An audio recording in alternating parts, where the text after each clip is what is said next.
পরব্রহ্মের মূর্ত প্রতীক শ্রী ওঙ্কার বিগ্রহে অনন্ত কোটি ভক্তি বিনম্র প্রণাম নিবেদন করি পূজ্যপাদ গুরুদেব শ্রী শ্রী বাবামণির শ্রী রাতুল চরণে। আজকের ষষ্ঠ প্রতিষ্ঠাবার্ষিকী উপলক্ষে আয়োজিত অনুশীলনী সভার সম্মানিত সভাপতি, শ্রদ্ধাভাজন প্রধান অতিথি, বাংলাদেশ প্রজাতক আশ্রমের পরম সম্মানিত অধ্যক্ষ ডাক্তার শ্রী যুগল ব্রহ্মচারী মহোদয়, উপস্থিত গুরুগত প্রাণ ভ্রাতৃমণ্ডলী, মমতাময়ী মাতৃমণ্ডলী, জাগ্রত যুব সমাজ, শিশু কিশোর কচিকাচা সকলকে আমার সশ্রদ্ধ জয়গুরু নিবেদন করছি।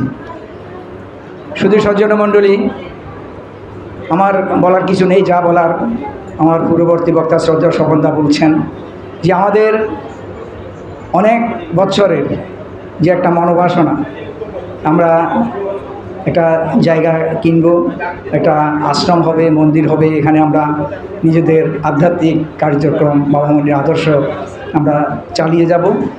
এই উদ্দেশ্য নিয়ে আমরা 2017 সালে, এর আগে তো আমরা অনেক বিভিন্ন জায়গায় বিভিন্নভাবে অনেক কষ্ট করেছি, বিভিন্ন জায়গায় রুম ভাড়া করে আমাদের কার্যক্রম চালিয়ে গেছি।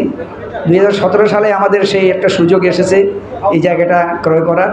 যাই হোক, আমরা সেইভাবে অগ্রসর হয়ে এবং আমাদের বাংলাদেশের পরম সম্মানিত আশ্রম অধ্যক্ষ মহোদয়ের পরামর্শে এবং সুচিন্তিত মতামতে এবং সার্বিক সহযোগিতায় আমরা এই আশ্রমভূমি ক্রয় করার সুযোগ হয়েছে এবং সারা বাংলাদেশের এবং মনে হয় ভারত থেকেও মনে হয় কিছু কিছু শ্রদ্ধার্ঘ আমাদের এখানকার জন্য আশ্রম অধ্যক্ষ মহোদয়ের মাধ্যমে এসেছে। যাই হোক, সার্বিক সহযোগিতায় এই আশ্রমভূমি নির্মিত হয়েছে। আমরা আজকে ষষ্ঠ বর্ষে পদার্পণ করেছি।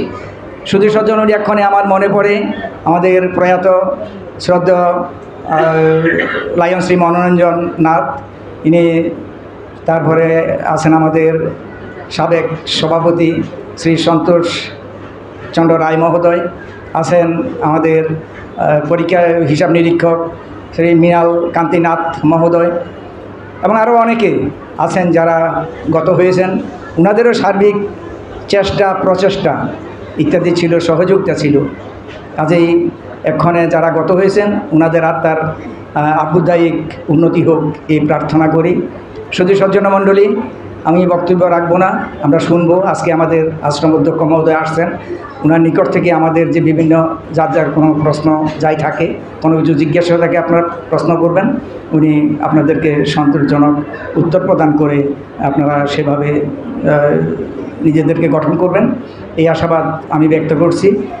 আর পরিশেষে সকলকে আবারও জয়গুরু জানিয়ে আমি আমার বক্তব্য শেষ করছি। জয়গুরু।